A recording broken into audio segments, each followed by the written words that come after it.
Hi అందరికీ, ఇది నా మార్నింగ్ రొటీన్ అండి. సాటర్డే రోజుది. ఆ రోజు నేను ఇడ్లీ పెట్టాను. టిఫిన్కి ఇడ్లీ పెట్టేసి పల్లీ చట్నీ చేశానండి. ఇంక పిల్లలకి పెడుతున్నాను నేను ఇప్పుడు. ఈ విధంగా ఇడ్లీ పెట్టేసి ఒకేలాగా రొటీన్గా కాకుండా ఒకరోజు అల్లం చట్నీ, ఒకరోజు పప్పుచారు ఈ విధంగా పెడతానండి ఇడ్లీలోకి. ఒకసారి మసాలా ఇడ్లీ ఈ విధంగా తయారు చేస్తాను. ఆ విధంగా ఈరోజు నేను పల్లీ చట్నీ తయారు చేశానండి.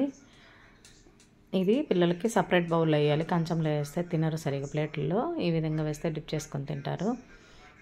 ఇడ్లీ తింటూ ఉన్నారు పిల్లలు. తినిన తర్వాత పాపకి ఈ విధంగా జడ వేశానండి. ఆ రోజు సాటర్డే అయ్యేసరికి స్కూల్కి సివిల్ అండి సాటర్డే రోజు పిల్లలకి. అందుకోసం అని చెప్పి జడ వేసేసాను. జడ వేసేసిన తర్వాత ఈ విధంగా పాలు ఇచ్చేసేసాను. పాలు తాగేస్తున్నారు పిల్లలు.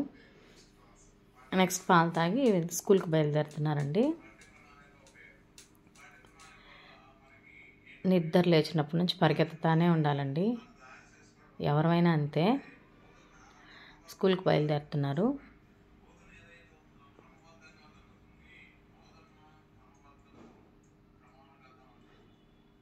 వాళ్ళ డాడీ దించేసి వస్తారు స్కూల్లో.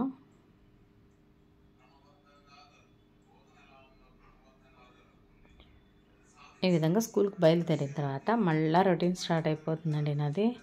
తర్వాత అంట్లు కడిగేసుకుంటాను. తర్వాత మేము కూడా టిఫిన్ చేసేస్తాము. ఆ తర్వాత తీయలేదు. ఈ విధంగా అంట్లు క్లీన్ చేసేసుకుంటాను.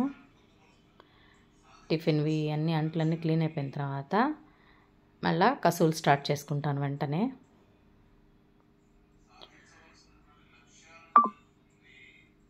చెత్త పూట పూట చిమ్మిన బీభత్సంగా వస్తుందండి నాకైతే. పిల్లలు ఏదో ఒకటి వేస్తూనే ఉంటారు. అయిపోయిందండి. కసువులు చిమ్మేసిన తర్వాత ఈ విధంగా తుడిచేసుకుంటాను ఇల్లు. ఇంట్లో పని చేస్తూ ఉంటే వస్తూ ఉంటుందండి. మనం వద్దు అని విరమించుకొని ఒక అరగంట రెస్ట్ తీసుకోవాలంటే తప్ప మన కోసం పని అయితే ఎదురు చూస్తూనే ఉంటుంది. ఇది నా ఫీలింగు. నాకైతే వస్తూనే ఉంటుంది. అయిపోయిందండి. తుడిచేసుకున్నాను. తర్వాత ఇప్పుడు బియ్యం కడిగేసి పెట్టేసుకుంటున్నాను. పిల్లల క్యారియర్ ఎత్తుకెళ్ళాలి కాబట్టి. ఇవి మేము పండించుకున్న బియ్యం అండి. కొనుక్కోము మేము బియ్యము. ఈ విధంగా కడిగి నేను గంజి వార్చుకుంటాను. అంటే అత్తేసరి పోసుకొని అయితే నేను అన్నం వండనండి. చెప్తారు కదా జాయింట్ పెయిన్స్, లేదా రైస్ కుక్కర్లో అసలే వండను. ఈ విధంగా గంజి వంచుకుంటాను నేను. అందుకోసం అని చెప్పేసి కడిగి ఈ విధంగా మినరల్ వాటర్ పట్టుకుంటున్నాను. రైస్ పెట్టేశాను. ఇప్పుడు కూర కూడా ప్రిపేర్ చేసుకోవాలండి. ఒక గ్యాస్ మీద కూర ప్రిపేర్ చేసేసుకుంటాను. ఈరోజు కూర నేను వంకాయ మామిడికాయ తయారు చేయాలనుకుంటున్నానండి పిల్లల కోసం. మామూలుగా కర్డ్ రైస్ వచ్చి యాజ్ యూజువల్గా పెడతాను. పెరుగన్నం పెట్టిన రోజు మజ్జిగ అన్నం పెట్టాను. మజ్జిగ అన్నం కూడా కాదు, మజ్జిగ సపరేట్గా ఎత్తుకెళ్తానండి నేను. మసాలా మజ్జిగ తీసుకొని ఒక్కోసారి సాదా మజ్జిగలోనే నిమ్మకాయ ఉప్పేసి. ఇప్పుడు కర్రీ వచ్చి వంకాయ మామిడికాయ ప్రిపేర్ చేయాలనుకుంటున్నాను. దానిలోకి నేను వంకాయ, మామిడికాయ, పచ్చిమిర్చి, టమోటా, ఆనియన్ వాడుతానండి. ఈ విధంగా ఆయిల్ వేసుకోవాలి. కొంచెం ఆయిల్ ఎక్కువ ఉంటేనే కర్రీ టేస్ట్ ఉంటుందని చెప్పేసి. తర్వాత దానిలో పోపు దినుసులు కొంచెం యాడ్ చేసుకున్నాను. ఒక చిన్న విషయం మీతో షేర్ చేయాలనుకుంటున్నాను. మాకు న్యూస్ పేపర్ వస్తుందండి. దానిలో ఎట్టలేదన్న రోజు ఖచ్చితంగా ఒక వార్త అయితే వస్తుంది ఆడపిల్లల గురించి. ఈ విధంగా ఆనియన్ కట్ చేసేసి వేసుకుంటున్నానండి పోపు వేగిన తర్వాత. ప్రతిరోజు ఖచ్చితంగా ఒక ఆడపిల్లని కానీ, చిన్నపిల్లలు కానీ, పెద్ద పిల్లలు కానీ ఎవరినైనా పాడు చేసి చంపేయడం వార్త ఈ మధ్య మరీ ఎక్కువైపోయింది. అది చూసినప్పుడు నాకు చాలా బాధ వేసింది. అసలు బాధ అందరికీ వేస్తుంది, బట్ ఆడపిల్లల వాళ్ళకి ఇంకా బాధ వేస్తుంది. నేను ఈ మధ్య ఒక షార్ట్ పెట్టానండి. పచ్చిమిర్చి కూడా వేసి వేయించుకున్నాను దీనిలో. ఈ మధ్య ఒక షార్ట్ పెడితే చున్నీ వేసుకొని ఈ విధంగా వేసుకోకుండా వెళ్ళవాకండమ్మనంటే. ఎందుకంటే ఎక్కువ టీవీ డిబేట్లలో ఆడపిల్లల డ్రెస్ సెన్స్ ఈ విధంగా ఉంది కాబట్టి ఎలాగని కొంతమంది అంటున్నారు కాబట్టి మనం కవర్ చేసుకుని వెళ్ళాలన్నట్టు నేను ఆ షార్ట్ పెట్టాను. దానిలో మగపిల్లలకు కూడా చెప్పాలి అని చెప్పేసి తర్వాత టమోటా, మామిడికాయ కూడా ముక్కలు కట్ చేసి అందులో యాడ్ చేసుకున్నానండి. మగపిల్లలకు కూడా చెప్పాలి అంటే ఖచ్చితంగా చెప్పాలండి. ఇప్పుడు 10 సంవత్సరాల నుంచి ప్రతి మగపిల్ల వాళ్ళు కానీ, ఆడపిల్లలు కానీ మనల్ని క్వశ్చన్స్ అడుగుతున్నారు ఖచ్చితంగా. ఇందులో పసుపు, కొంచెం సాల్ట్ కూడా యాడ్ చేసుకుందాము. ఇప్పుడు మనల్ని దీనికి సంబంధించి టీవీలో ఏదైనా యాడ్స్ వస్తున్నా దేని గురించి అని వాళ్ళకి క్యూరియాసిటీ ఎక్కువైపోయి దీని గురించి తెలుసుకోవాలని ఏంది మా ఇది అని అడుగుతుంటారు పిల్లలు. అప్పుడు మనం ఆ మ్యాటర్ని స్కిప్ చేయకుండా ఇది అని చెప్పేసి ఖచ్చితంగా చెప్తే వాళ్ళు వేరే సోర్స్ అంటే దానికోసం మళ్ళీ వేరేలాగా థింక్ చేయకుండా ఉంటారని నా ఫీలింగ్. అది దానికి ఒక కంక్లూజన్ ఇచ్చేసినట్టు ఆన్సరు. ఈ విధంగా వంకాయని మామిడికాయని కూడా యాడ్ చేసుకున్నాను. నేనైతే మా పిల్లల విషయంలో ఖచ్చితంగా ఆ విధంగానే ఉంటాను. పాపకైతే ఈవినింగ్ వచ్చిన తర్వాత మామూలుగానే ఈరోజు ఏందిమా స్కూల్లో ఏం జరిగిందని కానీ ఏంటని కానీ ఖచ్చితంగా అడిగి ఫ్రెండ్లీగా అడిగి తెలుసుకుంటాను ఖచ్చితంగా. ఆ పిల్ల ఏది దాయకుండా నీట్గా చెప్పేస్తుంది నాకు. పాపకు 11 years కాబట్టి. బాబు ఉంటాడు, బాబుకు కూడా ఖచ్చితంగా చెప్తుంటాను నేను. ఏంటంటే ఇప్పుడు వాడు కూడా పిచ్చి డౌట్లు అడుగుతుంటాడు.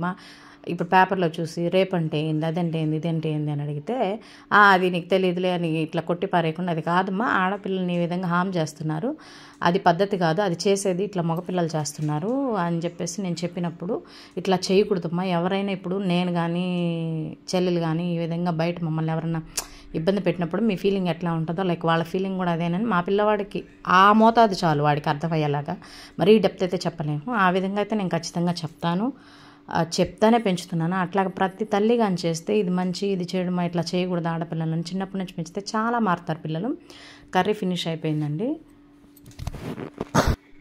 ఇది రాత్రేను రైస్లో నేను పాలు కొంచెం తోడేసి కలిపి పెట్టేశానండి. అట్లా వేస్తే బాగుంటుంది దద్దోజనం అని చెప్పేసి ఈ విధంగా పోపు పెట్టేసుకుంటున్నాను. దానికి పచ్చిమిర్చి అల్లం కూడా యాడ్ చేస్తాను, కొంచెం తిరగమాత గింజలు ఎండుమిర్చి ఈ విధంగా ఆయిల్లో వేసి కొంచెం ఫ్రై చేసి కరివేపాకు యాడ్ చేసేసుకొని ఈ పోపు అందులో వేసేసుకుంటామండి. ఖచ్చితంగా చెప్తూ పెంచాలండి. చిన్నప్పటి నుంచి కానీ మనం చెప్తా పెంచితే చాలా మార్పు వస్తుంది పిల్లల్లో. 10 years దాటిన తర్వాత ఖచ్చితంగా చెప్తా అయితే పెంచాలి, ఇది నా ఒపీనియను.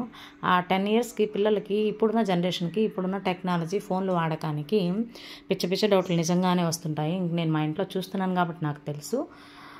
కాబట్టి చెప్తా పెంచితే చాలా వరకు తగ్గుతుంది. మగపిల్లలు ఈ విధంగా పెరగాలి, ఈ విధంగా ఉండాలి, మా ఆడపిల్లల పట్ల ఈ విధంగా ఉండాలి అని చెప్పేసి ఈ విధంగా ప్రతి తల్లి తన బిడ్డకు చెప్పుకుంటా వస్తే నాకు తెలిసి ఎక్కువ % మగపిల్లలు చాలా మారచ్చు. పని అంతా కంప్లీట్ అయిపోయిందండి. పోపు వేసాను. ఇప్పుడు స్నానానికి వెళ్ళేసి ఫ్రెష్ అయ్యేసి క్యారియర్ తీసుకెళ్ళాలి. అయిన తర్వాత ఈ విధంగా క్యారియర్ కలిపేసుకుంటున్నాను. కర్రీ రైస్ కొంచెము పెరుగు రైస్ కొంచెం పెట్టుకొని తీసుకెళ్తాను ఇద్దరు పిల్లలకి. తీసుకెళ్ళి నేను అక్కడ ఉండి ఇద్దరు తినిన దాకా ఉండి ఆ తర్వాత మళ్ళీ క్యారియర్ వాపస్ తీసుకొని ఇంటికి వచ్చేస్తానండి. ఈ విధంగా నా డైలీ రొటీన్ ఉంటుంది. 2 గంటల దాకా non stop work. Morning start చేస్తే ఆఫ్టర్నూన్ 2 దాకా నాన్ స్టాప్ వర్క్ ఉంటానే ఉంటుంది నాకైతే. పిల్లలకి ఏదన్నా బంద్ అని హాలిడే అని సెలవు వస్తే ఫస్ట్ వాళ్ళు కాదని ఫీల్ అయ్యేది, నేను హాలిడేగా ఫీల్ అయ్యి ఎంత హ్యాపీ ఉంటుందో నాకు ఆ రోజు. ఈ విధంగా నా డైలీ రొటీన్ ఉంటుందండి. నా వీడియో మొదటిసారి చూస్తూ మీకు నచ్చితే ప్లీజ్ ఒక చిన్న లైక్ ఇచ్చి సబ్స్క్రైబ్ చేయండి. లంచ్ పెట్టేసి వచ్చిన తర్వాత నేను లంచ్ తినేసి కొంచెం సేపు ఒక 1 hour ఏమో రెస్ట్ తీసుకుంటానండి. రెస్ట్ తీసుకొని ఇంకా మళ్ళీ బట్టలు ఉంటాయి కదా మిషన్లో వేసేసి ఉంటాము, వాటిని ఆరేసుకోవడము, ఈవినింగ్ పిల్లలు వచ్చేలోపు ఏం టిఫిన్ చేయాలని చెప్పేసి దాన్ని థింక్ చేయటము. కొంచెం ఖాళీ దొరికిందంటే నేను వీడియో ఎడిటింగ్ వాయిస్ ఓవర్ ఈ విధంగా ఇచ్చుకొని వీడియోస్ రెడీ చేసుకుంటుంటానండి. మళ్ళీ ఈవినింగ్ వచ్చి ఇంక వాళ్ళకి టిఫిన్ పెట్టి ఇంకా డైలీ పని స్టార్ట్ అయిపోతుంది. ఇదండి నా వీడియో, నా routine. Thanks for watching this video.